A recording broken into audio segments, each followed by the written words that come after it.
बारे में अध्ययन करेंगे। अपवर्तनांक क्या है? दो रूपों में, सापेक्ष अपवर्तनांक और निरपेक्ष अपवर्तनांक। इन दोनों का क्या अर्थ है? ये अपवर्तनांक का नियम आप जानते होंगे कि अपवर्तनांक का नियम ये है कि जब प्रकाश किरण, जैसे ये वायु है और ये कांच है, ये वायु है और ये कांच है, जब प्रकाश किरण वायु से कांच की ओर जाती है तो इस पर ये अविलंब है, ये अविलंब है, इसको जाना चाहिए था, यहां जाना चाहिए था, लेकिन ये अविलंब की ओर झुक गया। ये अविलंब की ओर क्या हो गया? अविलंब की ओर झुक गया। ये कोण आई और ये कोण आर। तो ये वायु है पहला माध्यम और ये दूसरा माध्यम कांच है। ये सघन माध्यम है, ये सघन है और ये विरल है। तो प्रकाश किरण जो है वायु से अर्थात विरल माध्यम से कांच अर्थात सघन माध्यम में जब जाती है तो अभिलंब की ओर झुक जाती है। और अपवर्तनांक के नियम से ये कोण अभिलंब और ये आपतित किरण के बीच का कोण आई है और ये अभिलंब और ये अपवर्तित किरण के बीच का कोण आर है। तो साइन आई बटे साइन आर जो है, ये पहला माध्यम 1 है और दूसरा माध्यम 2 है। ये बोलते पहला n अपवर्तनांक है, ये 1 पहले लिखा गया, 2 बाद में लिखा गया। 1 2 माने n के पहले 1 और n के बाद 2, जिसका मतलब पहले माध्यम के सापेक्ष दूसरे माध्यम का अपवर्तनांक। इसको यहां भी लिख सकते हैं n 1 2, यानी पहले माध्यम के सापेक्ष दूसरे माध्यम का अपवर्तनांक। इसको आप ये भी लिख सकते हैं एयर के सापेक्ष ग्लास का अपवर्तनांक। पहला माध्यम क्या है? पहला माध्यम अगर वायु हो तो इसे निरपेक्ष अपवर्तनांक भी कहते हैं। यहां पर देखें, ये आपतित किरण है, आपतित किरण, ये अभिलंब है, अभिलंब, ये आपतित किरण यहां से जा रही है तो अभिलंब ये यहां से यहां तक चले जाना चाहिए था, इसको यहां चले जाना चाहिए था, लेकिन ये अभिलंब की यहां न जाके यहीं मुड़ गई है, अपवर्तित हो गई। तो ये आपतित किरण और ये अपवर्तित किरण, आपतित किरण और अभिलंब के बीच का कोण आपतन कोण और अपवर्तित किरण और अभिलंब के बीच का कोण आर है। ये पहला माध्यम मानिए, इसको दूसरा माध्यम मानिए, या एयर मानिए और ग्लास। ये ग्लास है, मान लीजिए ये ग्लास है, तो इसको बोलते हैं एयर टू ग्लास, यानी एयर के सापेक्ष ग्लास का अपवर्तनांक। इसको बोलते हैं पहला एयर है तो साइन आई हो जाएगा, ये साइन आई, यानी यहाँ ए है तो साइन आई हो जाएगा, और यहाँ जी है तो यहाँ साइन आर हो जाएगा। इसी का उल्टा कर दीजिए, आप उल्टा कर दीजिए, यानी जी को पहले कर दीजिए, ए को बाद में कर दीजिए। इसको उलट देंगे जब आप, तो पहले क्या होगा? जी यानी कांच हो गया ये, तो साइन आर हो जाएगा, पहले ये हो जाएगा, उसके बाद ये हो जाएगा, साइन आई हो जाएगा। अब समीकरण नंबर 1 और समीकरण नंबर 2 को जब गुणा करेंगे आप, तो a टू जी गुणे जी टू ए बराबर, इसी को गुणा कर दीजिए आप, साइन आई बटे साइन आर गुणे, इसको गुणा करिए आप उसे, साइन आर बटे साइन आई हो जाएगा। ये इससे कट जाएगा, ये इससे कट जाएगा, इसका मतलब क्या हो जाएगा? ए टू जी और ये जी टू ए बराबर 1 हो जाएगा। इसी को कहते हैं प्रकाश किरणों की उत्क्रमणीयता का क्रम।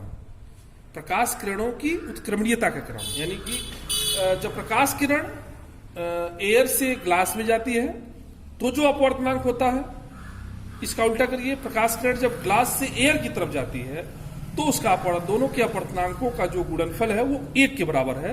इसी को कहते हैं प्रकाश किरणों की उत्क्रमणीयता। अपवर्तनांक किसे कहते हैं?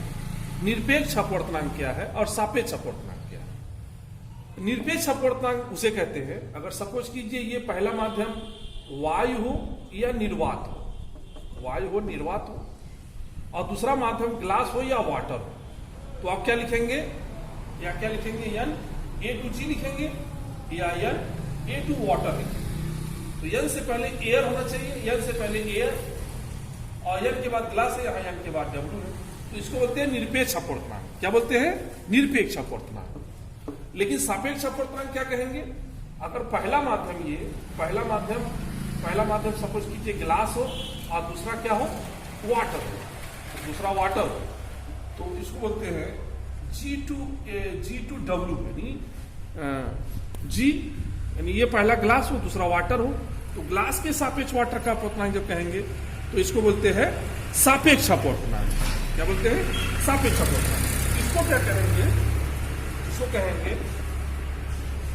मतलब ये एयर है तो ऊपर हो जाएगा, यानी प्रकाश की चाल वायु में सी हो जाएगा, और जी यानी प्रकाश की चाल ग्लास में, तो ये नीचे हो जाएगा। इसी प्रकार के सापेक्ष जल, वायु के सापेक्ष जल, यानी वायु के सापेक्ष जल, तो वायु के सापेक्ष कांच, वायु के सापेक्ष कांच, वायु के सापेक्ष जल, स्टार्ट है।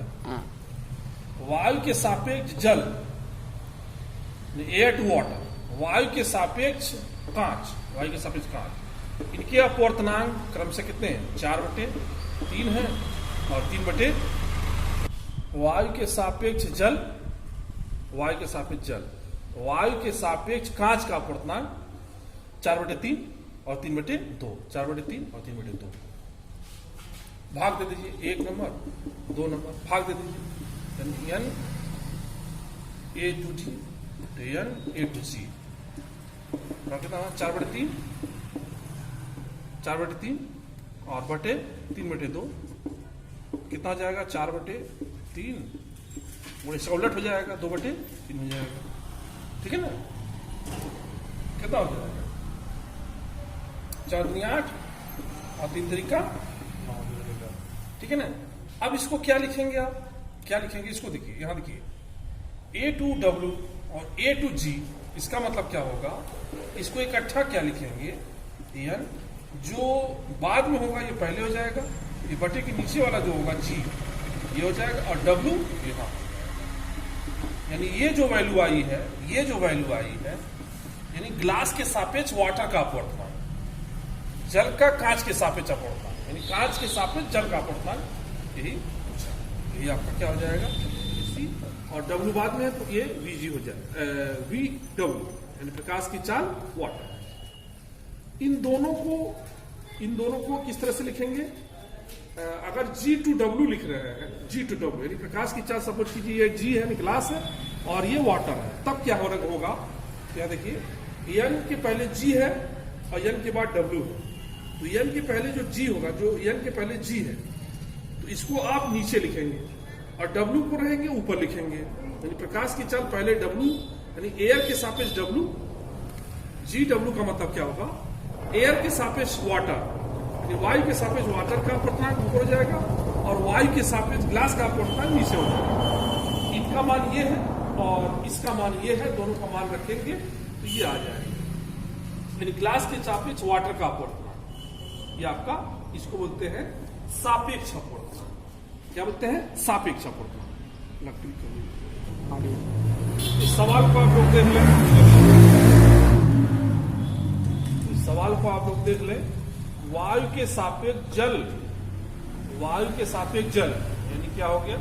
एयर टू वाटर, वायु के सापेक्ष जल का अपवर्तनांक, तथा कांच के वायु के सापेक्ष जल और वायु के सापेक्ष कांच, वायु के सापेक्ष कांच का अपवर्तनांक, वायु के सापेक्ष जल का अपवर्तनांक कितना है? 1/3, वायु के सापेक्ष कांच का, वायु के सापेक्ष जल का अपवर्तनांक, वायु के सापेक्ष जल का वाटर का अपवर्तनांक 1/3, और वायु के सापेक्ष कांच का अपवर्तनांक 1/2।